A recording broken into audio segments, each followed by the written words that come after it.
pendapat akhir mini fraksi Partai Demokrasi Indonesia Perjuangan, DPR RI, dan pengambilan keputusan terhadap rancangan undang-undang tentang aparatur sipil negara. Disampaikan oleh Endro Suswantoro Yahman, nomor anggota A152, Dapil Lampung. Assalamualaikum warahmatullahi wabarakatuh. Salam sejahtera untuk kita semua. Om Swastiastu, Namo Buddhaya, salam kebajikan, merdeka. Yang terhormat Saudara Pimpinan Rapat serta segenap kawan-kawan anggota Komisi 2 DPR RI, yang terhormat Saudara Menteri Pendayagunaan Aparatur Negara dan Reformasi Birokrasi Republik Indonesia, Menteri Keuangan Republik Indonesia, Menteri Dalam Negeri Republik Indonesia, dan Menteri Hukum dan HAM Republik Indonesia, masing-masing dengan jajarannya, serta hadirin sekalian yang mulia dan berbahagia. Pertama-tama, marilah kita panjatkan rasa syukur kehadirat Tuhan Yang Maha Esa yang memungkinkan kita bersidang pada hari ini. Hari ini, hari Selasa, tanggal 26 September 2023. Selasanya itu Selasa Kliwon. Itu hari keramat, hari Anggoro Kasih kalau orang Jawa, Bali maupun Banyuwangi. Itu hari cinta kasih. Semoga hari ini, hari keramat Anggoro Kasih ini mengasihi tenaga honorer untuk ke depan lebih baik.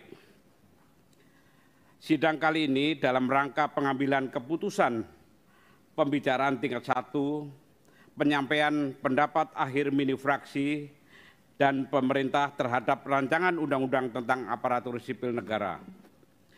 Saudara pimpinan dan anggota, saudara menteri beserta hadirin yang mulia, sebagaimana diketahui bersama, cita ideal menghadirkan negara dalam denyut nadi kehidupan masyarakat di seluruh tanah air, baik mereka yang berdiam di dalam negeri maupun dalam perantauan di luar negeri, terus diupayakan secara berkelanjutan dan konsisten, fakta sosiologis dan empiris untuk mewujudkan cita ideal tersebut, mengharuskan kemampuan adaptasi baik dari aspek dasar hukum maupun ketangguhan birokrasi pemerintah dan pemerintahan dalam memberikan pelayanan kepada masyarakat sebagai salah satu tugas pokoknya.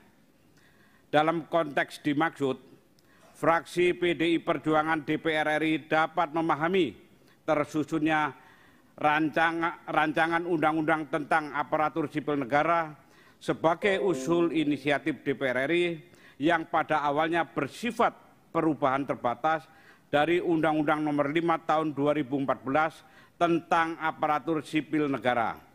Namun, dalam perkembangannya mengharuskan tersusunnya RUU baru yang mencabut dan menggantikan Undang-Undang Nomor 5 Tahun 2014 tentang aparatur sipil negara tersebut.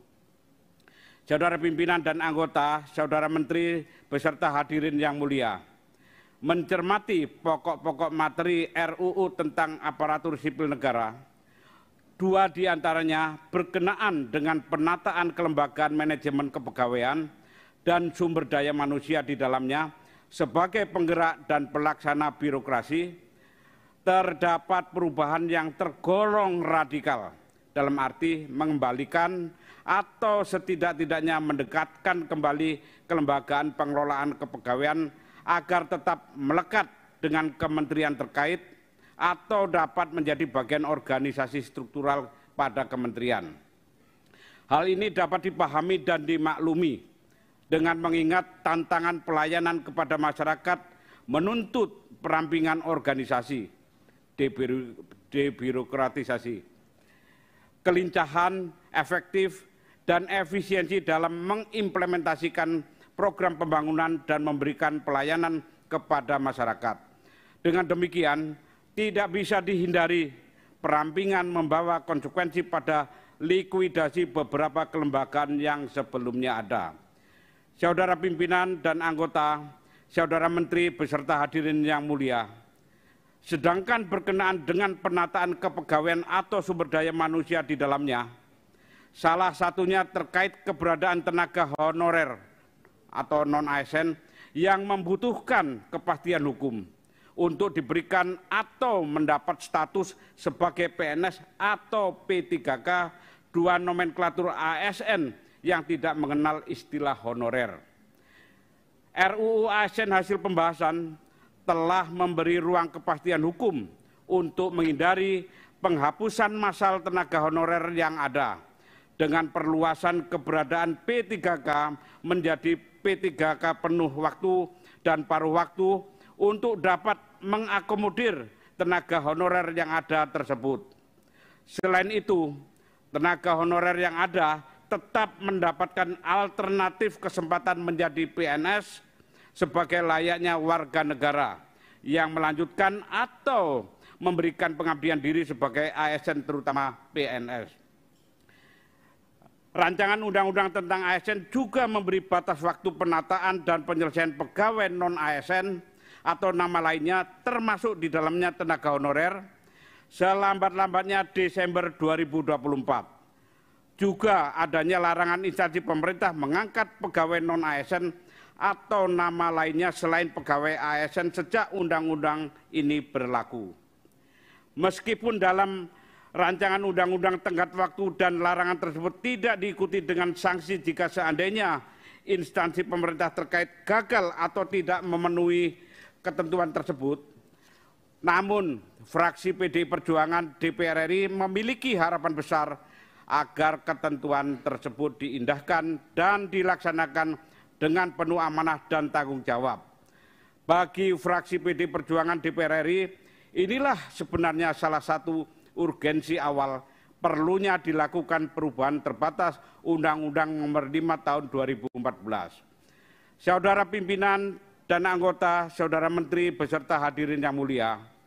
Terakhir, fraksi PDI Perjuangan DPR RI meminta dalam penyusunan peraturan pelaksanaan RUU ini setelah nantinya disahkan dan diundangkan menjadi undang-undang, khususnya yang berkenaan dengan kebijakan penyelesaian pegawai non-ASN atau nama lainnya termasuk tenaga honorer di dalamnya, agar melibatkan DPR RI khususnya Komisi 2 melalui forum konsultasi atau rapat-rapat bersama DPR RI sesuai ketentuan peraturan perundang-undangan. Saudara pimpinan dan anggota, saudara menteri beserta hadirin yang mulia, berdasarkan pandangan, harapan, serta permintaan sebagaimana dikemukakan di atas, maka fraksi PDI Perjuangan DPR RI menyetujui rancangan undang-undang tentang aparatur sipil negara untuk dilanjutkan dalam pembahasan pada pembicaraan tingkat 2 untuk pengambilan keputusan dalam rapat paripurna DPR RI untuk disahkan menjadi undang-undang. Saudara pimpinan dan anggota, saudara menteri beserta hadirin yang mulia, demikian pendapat akhir mini fraksi PDI Perjuangan DPR RI disampaikan. Pada kesempatan ini, fraksi PDI Perjuangan DPR RI mengucapkan banyak terima kasih kepada yang terhormat pimpinan dan anggota Komisi 2 DPR RI beserta staf sekretariat pendukungnya, pemerintah dengan jajarannya, serta semua pihak yang memberikan perhatian selama pembahasan tanpa kecuali. Terima kasih. Wassalamualaikum warahmatullahi wabarakatuh. Om Santi Santi Santi Om, Sabe Sata Bavantu Sukitata, Rahayu Merdeka. Jakarta, Selasa Kliwon 26 September 2023, pimpinan Poksi, fraksi PDI Perjuangan DPR RI Ketua Arief Wibowo, nomor anggota A210 ditandatangani.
Terima kasih Pak Endro.